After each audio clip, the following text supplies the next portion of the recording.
So first, good morning, good evening, good afternoon, wherever you are, and Eid Mubarak.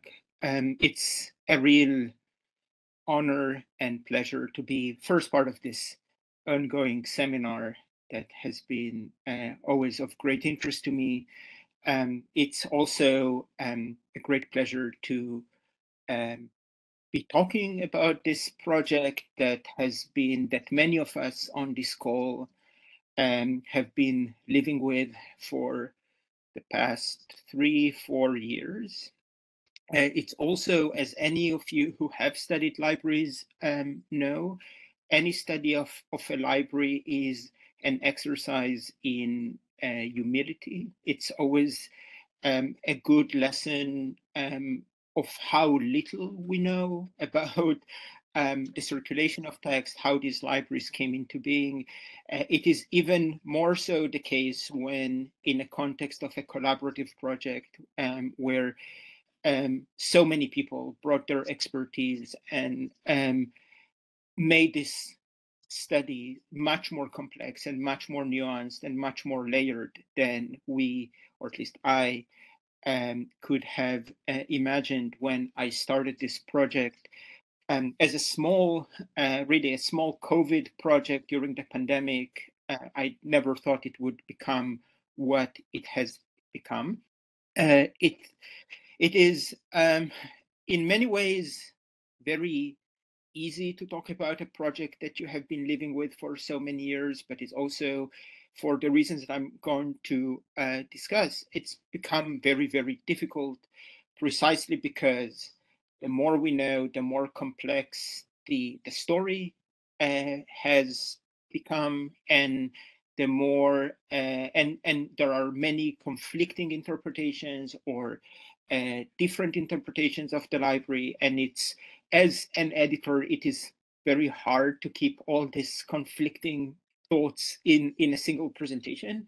I just hope that this talk will encourage you to take a closer look at the publication when it comes out, hopefully in early 2025, maybe late 2024, and make up your own mind about it. I'll seize the opportunity to thank all the participants of this project. First, the co-editors, Saeed Al-Jumani and Konrad Hirschler, who are on this call, and many other participants who were extremely generous with their expertise, their time, their curiosity, their enthusiasm. As you can see from the list of names, I'm sure many of them are well familiar to many of you.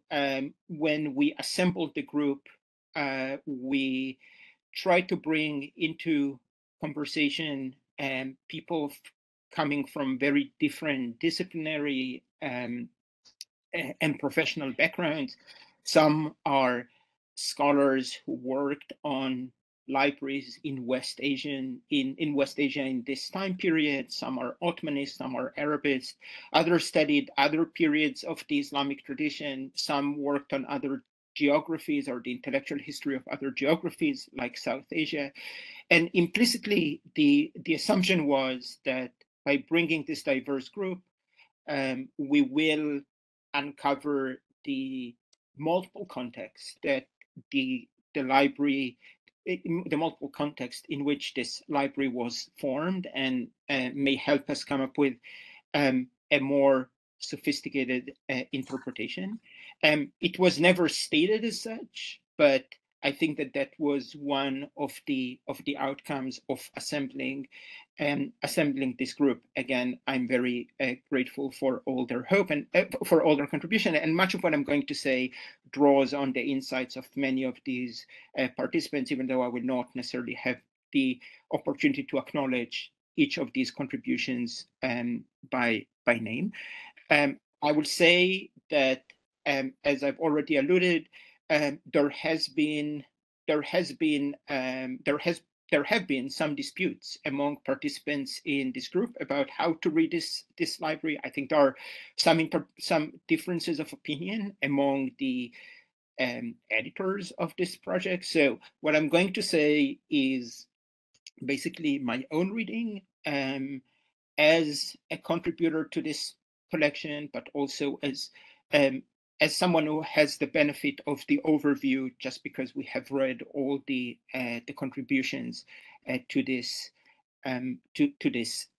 volume. Before I get to the library itself, let me just situate where it is or was located. I use the past tense because, as Firas has pointed out, many of these manuscripts have left the library in different stages, and they are no longer there, although the library is still in the mosque complex in the northern Palestinian of Akka. The northern Palestinian city of Akka is one of these cities that rose to prominence in the 18th century along the Eastern Mediterranean coast as part of the rise or the integration of the West Asian or the Ottoman economy into the Mediterranean and the global economy. And as such, it has become a very important political, administrative, economic, and as our project hopes to show, also an important intellectual hub, or maybe not important intellectual in practice, but at least with major intellectual aspirations in the 18th century. It is part of, it can be situated in different geographical units. In the narrower administrative sense, it was the capital of the Ottoman district of Saida or Sidon, part of the Bilad Sham, and of course part of the Ottoman Empire, and it maintained very close connections with the north. It is Anatolia and the imperial capital, the Balkans to some extent, other administrative and cultural and intellectual centers across the Arabic-speaking provinces of the empire, including Damascus, Cairo, Jerusalem, the Hijaz, and as we have learned, as we were working on the library, with other parts of North Africa, and to a lesser extent with the eastern provinces of the empire.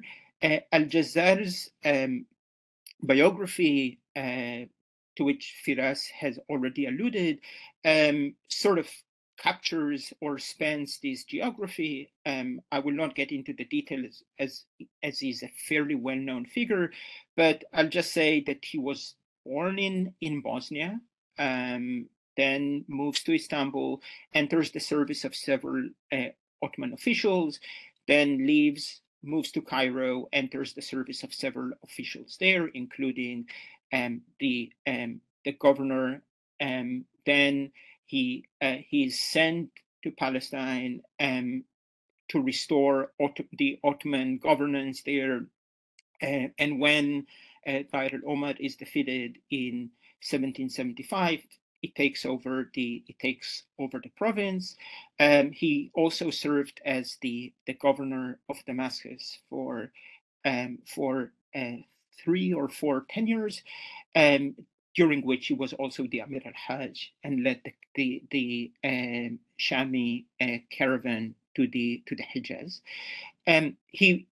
He was the official title is maybe a bit misleading. I mean, he was the governor of several districts in northern Palestine, but it is very clear, or at least very clear to me, that Al-Jazzar had very strong or very clear political ambitions at the imperial and the imperial level. Very early on, he's granted or assumes the title of vizier, long before the Napoleonic invasion, and it appears that this aspiration has shaped much of what he did in the town. He rebuilds or he continues the construction projects that Dar al-Omar had started, and turns the city into one of the most important administrative hubs in Bilad Hashem. In many ways, the entry gate to Palestine in the 18th century, and this is one of the reasons why we have so many accounts of his governorship.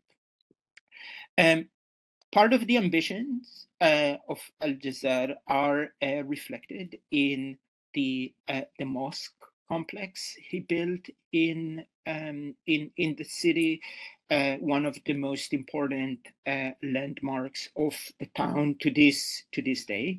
The mosque complex is in many ways very unique in the architectural landscape of Palestine. Prior to this mosque, there hadn't been mosque complexes in Palestine. There were several mosque complexes of this type in Damascus, built in the 16th century by Sultan Suleiman and others, but in Palestine, this architectural form was unknown, and it seems very clear to me that al-Jazzar aspired or was inspired by similar mosque complexes that were built in Anatolia, and especially in the Ottoman capital throughout the Ottoman period, but especially in the 18th century. The mosque complex consisted of the mosque, the mausoleum in which al-Jazzar would be eventually buried, a madrasa. At some point, although it's not fully clear when, the Qadi court of the city was moved to became part of this complex, and of course the library, the focus of this talk. The mosque, the mosque is interesting for several reasons. It's al-Jazzar from his very early years in Akka, when he starts building the mosque, calls the mosque al-Nur al-Ahmadi, the light of Ahmad, if you will, and it seems very probable that by using this title, he tried to connect the mosque to the Nur Osmania Mosque in Istanbul, the first major sultanic mosque of the 18th century. There are many things that link this building to the Nur Osmania, and including the Quranic inscriptions, architectural elements. And it was very clear, including to many contemporaries who visited Akka, that he was trying to emulate the architectural idiom of the Ottoman capital. At the same time, like many monuments from the 18th century, the mosque incorporates many local elements that similar to elements you can see in Jerusalem and Cairo in that period, and this hybrid idiom, if you will, in many ways is a nice metaphor to the composition of the library that again is in conversation with multiple bibliographic traditions. So the library, as Firas has already mentioned, has been, I think, haunting many people who were studying libraries in Bilad Sham, West Asia, Palestine, the Ottoman lands for many decades.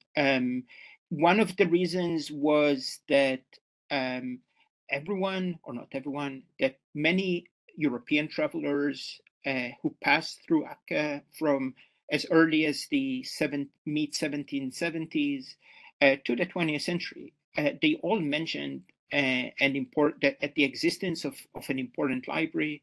They may disagree on how important it was, but they all agreed that it was a significant library. Some of them actually visited and worked in the library, as Boris Librant shows in his chapter in the volume. But at the same time, Arabic sources and Turkish sources, as Firas shows in his chapter to his contribution to the volume, were remarkably silent about the library, and that raises very interesting questions. If we assumed, as I will try to suggest in a few minutes, that the library, to some extent, was an attempt to project some sort of a self-image, what do we make of the fact that most sources in Arabic and Turkish are silent about this endeavor? In any case, there were other signs that it was a significant library. One of these are the extant libraries that were known at the time before our project started. So Boris, in his book on the Rifaiya, had identified 20 manuscripts or so, including this very famous copy of Ibn al-Nadim's Fihrist that was owned by al-Makrizi, the Mamluk scholar al-Makrizi, before it entered the library of Ahmad Pasha al-Jazzar in Akka. And then, since we started the project, we found 55 additional manuscripts, still a very small fraction, but it was clear that it was an important library, or at least that was the assumption based on the extent of the manuscripts and the account. And yet, before we got this document, it was very hard to come up with any exact understanding of what was included in this collection. Several years ago, this inventory of the library was brought to my attention and now brought to our attention. This is an inventory that was compiled in several phases. I mean, the main inventory was compiled in 1801, but the copy that we have was copied several years later, 5 years later, and it includes several additional collections that were recorded in this register, but were not integrated into the main collection at the time of the compilation. We know that this is a snapshot of the holdings of the library around that time period, say from 1801 to 1803. But we know, as is the case with many other libraries, that books had left the library before this inventory was compiled, and some books were added after this inventory was completed, simply because we have manuscripts with seals bearing al-Jazzar seals that are not actually listed in the inventory. So it's not a complete record of all the books that have ever been in this library, but it's a very good approximation, we think, or I think, about the holdings of a very important library. And it is, and from the inventory, it is the inventory corroborates much of what the accounts have been saying. It is indeed a very important library. So the core collection has slightly more than 1,600 volumes, and then with the additional collections, it is a library of slightly more than 1,800 volumes, 1,820 to be precise, which makes it a very significant library. In fact, it is probably the largest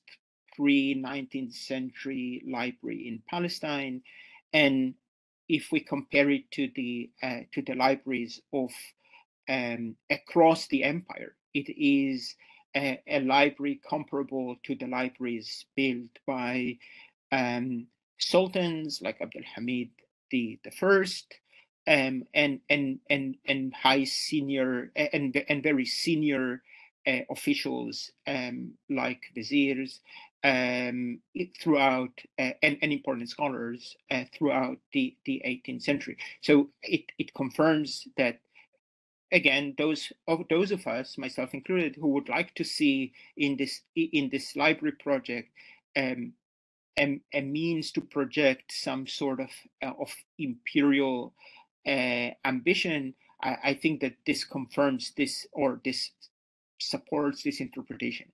In any case, the inventory is extremely detailed, or surprisingly, or I don't know if surprisingly, but very detailed in its bibliographic information. In addition to the title, the inventory includes descriptions of the calligraphic style in which it was written, the quality of the script, if it is gilded or illustrated, or the ruling. It says that it provides information about the formats and the number of volumes.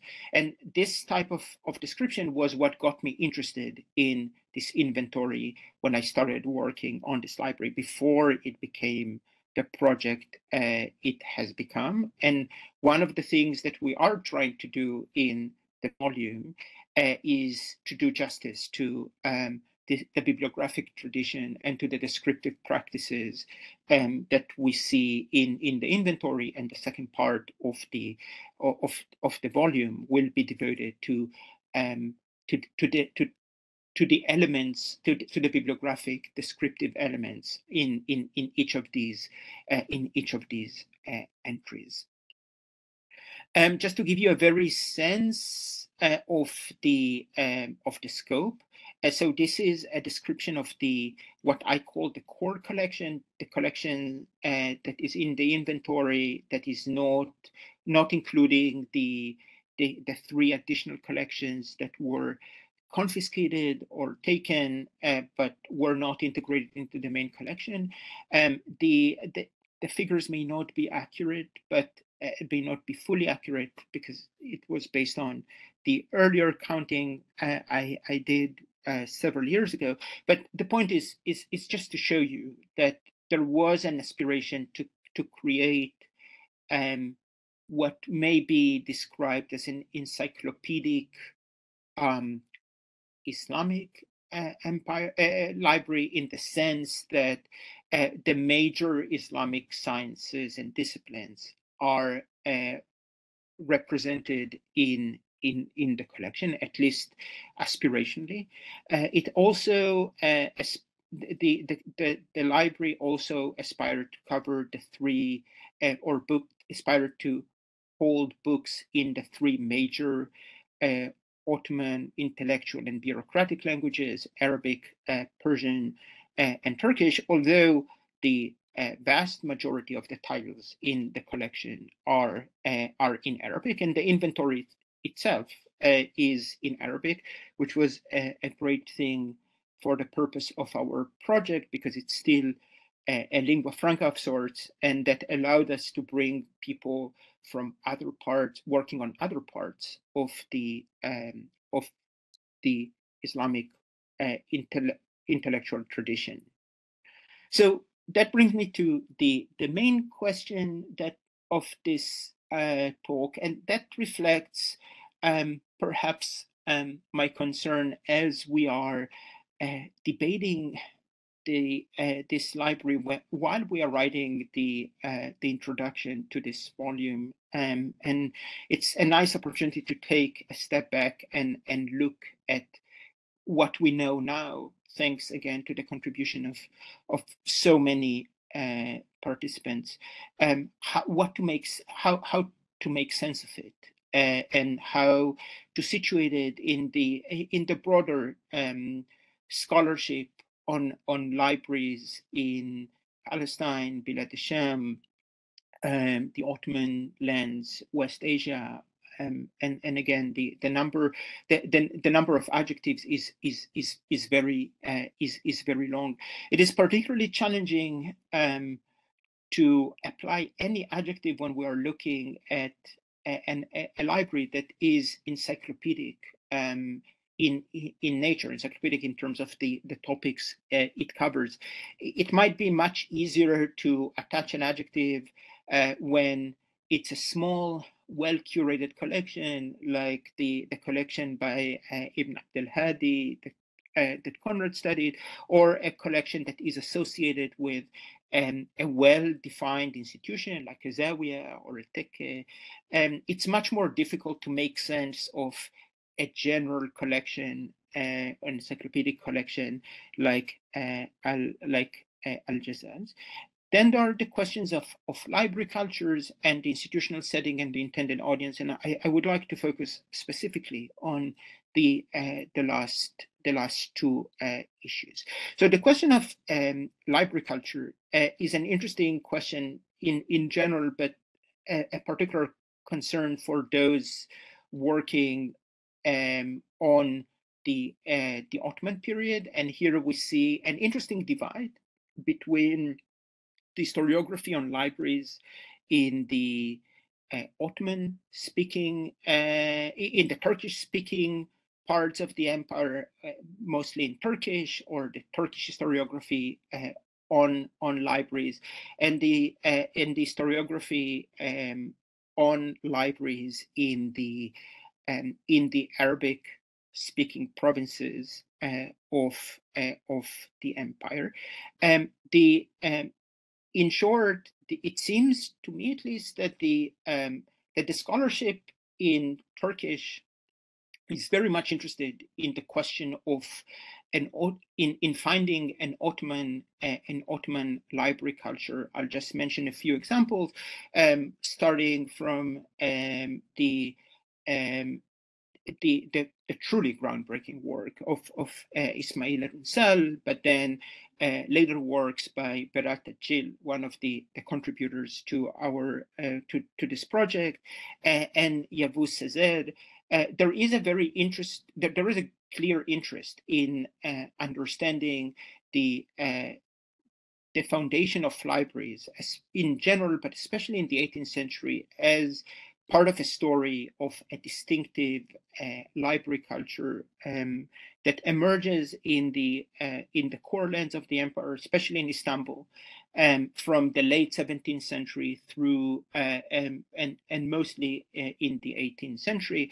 In short, what characterizes this culture is first the foundation of many so-called private libraries, or libraries that were founded by officials that are not always part of a complex. Sometimes they stand alone, and a rise of certain bibliographic practices that allow scholars to, or at least many scholars thought that merits the description of all these practices and the tendency to found new libraries, and just labeled it as part of an Ottoman library culture.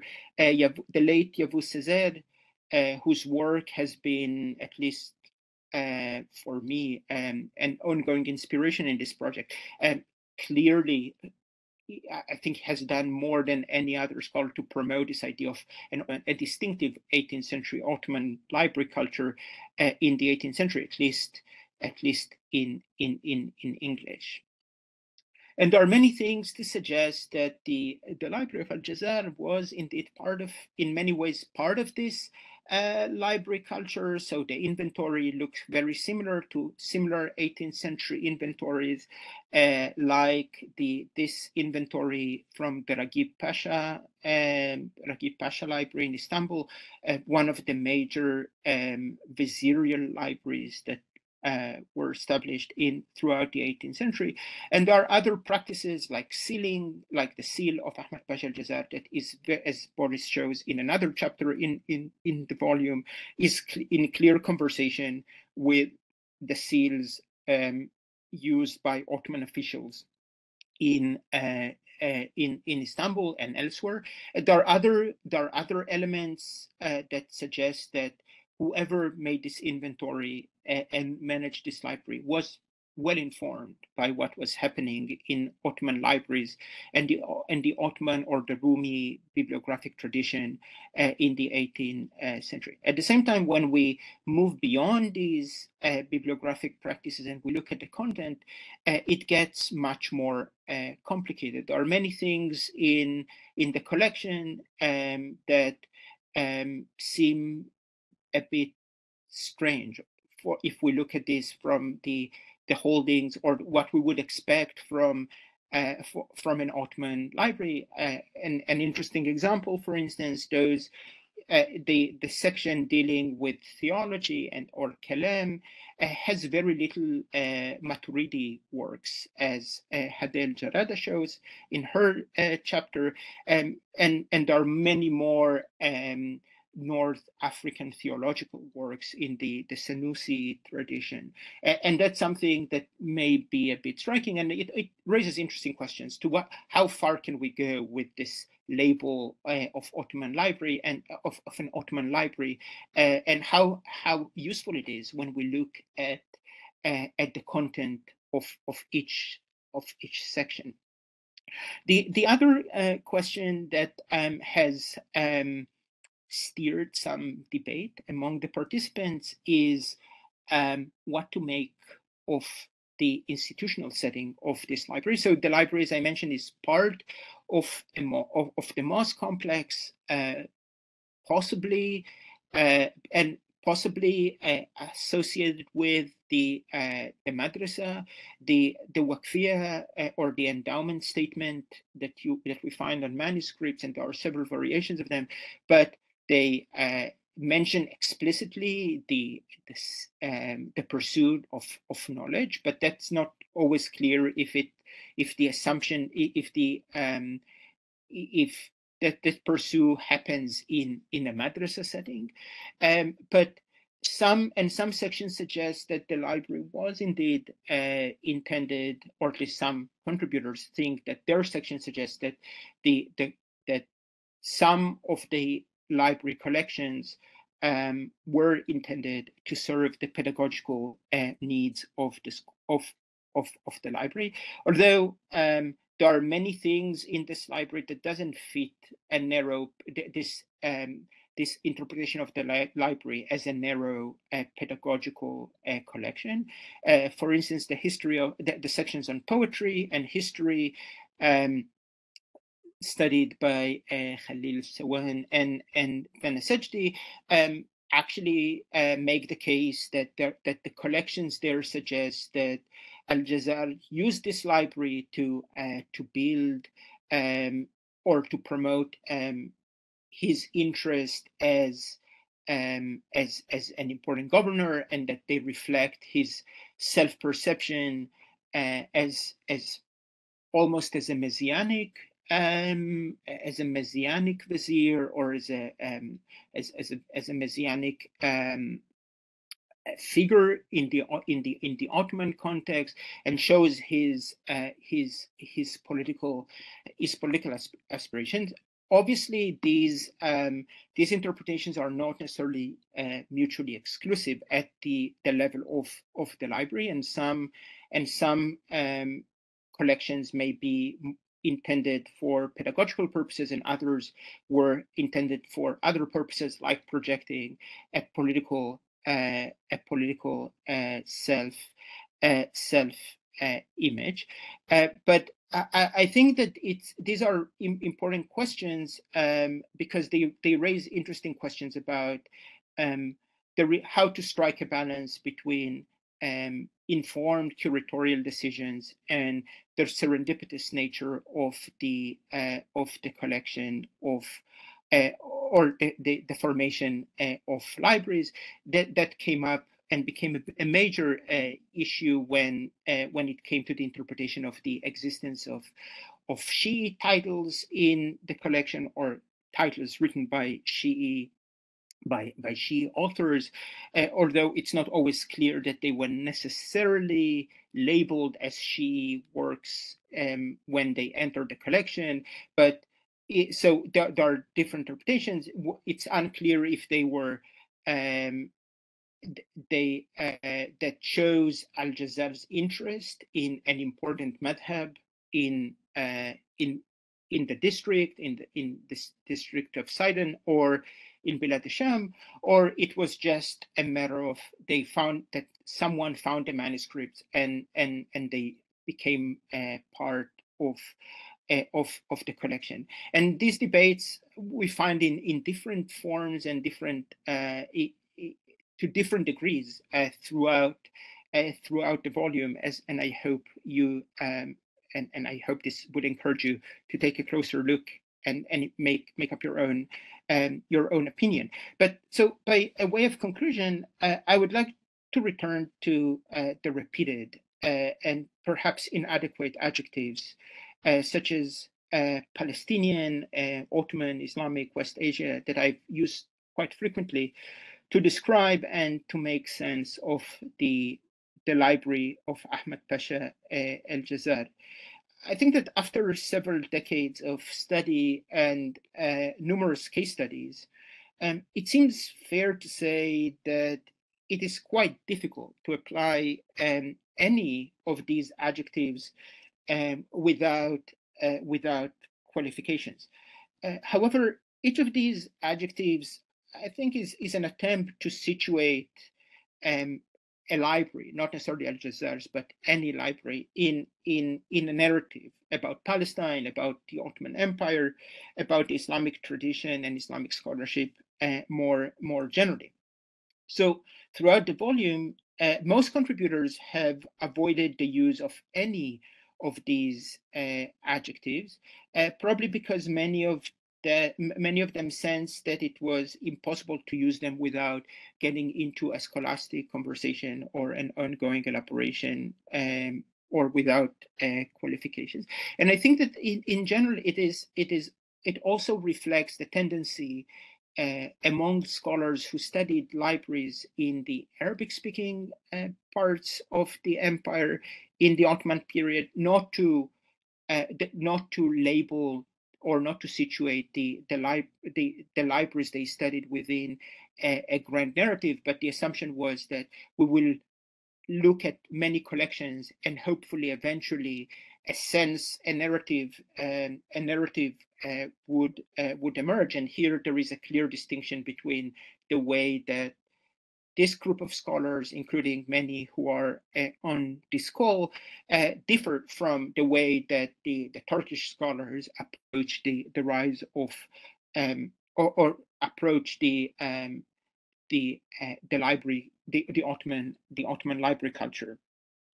And I think it's but despite all these caveats about the use of adjectives, I think there might be a way to restore some meaning to these adjectives when libraries such as al-Jazzar are studied in relation to other libraries and other book collections and bibliographic traditions. And I think we know enough at this point that I think that we can start at least we can start thinking and talking in those terms. In other words, I don't think that the messiness and diversity within bibliographic traditions renders these adjectives meaningless. And there certainly is a way to reconstruct this meaning by looking at bibliographic practices and curatorial decisions, and bibliographic and curatorial decisions and traditions. And I really hope that this study of the volume of al-Jazzar will do precisely that. And thank you.